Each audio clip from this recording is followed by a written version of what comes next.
Hey guys, I'm Matt. Welcome back to Sailing Moxie, a channel devoted to the refit and adventures of my 150 bore Moxie.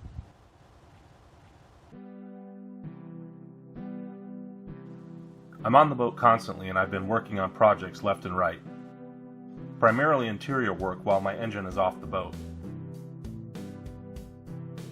I'm cleaning out and painting all the bilges and replacing all the flooring or sole inside the cabin.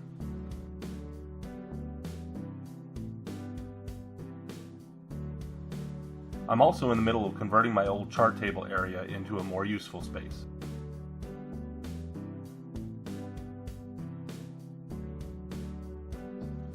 I'm creating a second, modified quarter berth on the port side, and in doing so, I'm creating additional seating and storage space. More on those projects soon in future videos.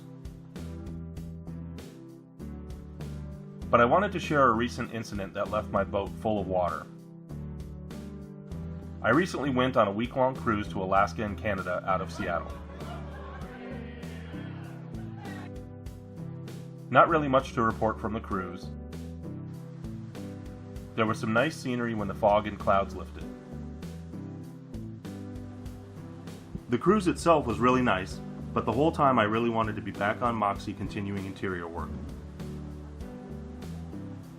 Plus, at the time, Hurricane Dorian was threatening to possibly head to Florida, so my mind was on the boat for sure, even though I had prepped as much as possible for the storm.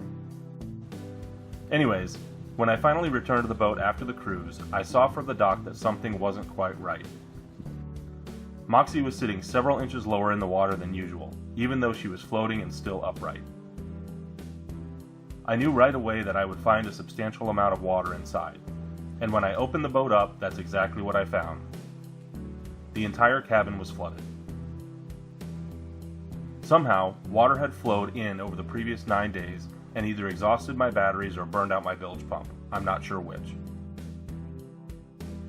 As I worked to get water out of the cabin, I saw that the water had submerged my batteries, so I couldn't use them to run the bilge pump or my spare bilge pump I had on board. After I got some water out manually, I went and bought a new battery and an extra bilge pump. I hooked everything up, and in about 2 hours I had pumped out all the water. There was no real damage inside, mostly because I was tearing out and redoing all of the flooring anyways. In addition, when I had bought Moxie back in 2016, the boat was actually being sold from an insurance claim for a similar incident where she had taken on water through a loose fitting. So the water really only reached the same areas that had been previously damaged, which I was already in the process of refurbishing. The cause of the water coming in was not the shaft seal around the propeller shaft as I had initially thought. Here you can see where the watertight seal is created between the stainless steel rotor on the left and the carbon stator on the right. Since the engine was out, I thought the drive shaft had shifted somehow, affecting the seal, allowing the water to come in. It's pretty easy to get this thing to leak. All you have to do is adjust the connection to break the seal just a little bit.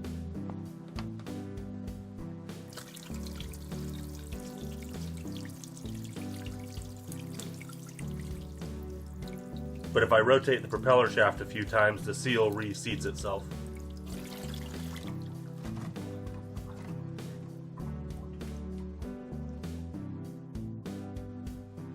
The real cause turned out to be a slow trickle from a hose for my engine raw water strainer. The hose actually ran above the water line to the strainer, but the mouth of the hose that normally leads to the engine had fallen below the water line somehow during my interior work.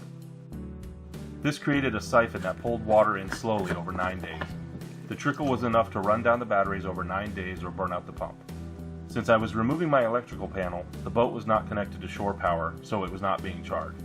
Nor was it connected to the solar panel, which would normally have given the batteries a trickle charge. I had charged up the batteries before the cruise, but apparently that was not enough. Either that or the pump burned out through continuous action. It also showed me that my through-hull valve that was turned to the off position wasn't fully closed. This is something I'll have to fix the next time I take the boat out of the water. The seal in the valve must be broken. Several minor factors came together to ultimately allow hundreds of gallons of water to flood the cabin. I learned a few lessons from this incident. Luckily, there was no significant damage to the boat or the interior work I was doing. I certainly learned from this mistake, and I know it was totally my fault. I hope you can learn from my mistake as well.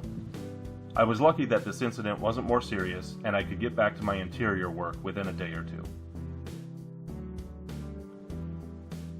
I'm posting more videos soon about the interior work on the boat. Be sure to subscribe and follow me on Instagram where I post pictures and updates between videos.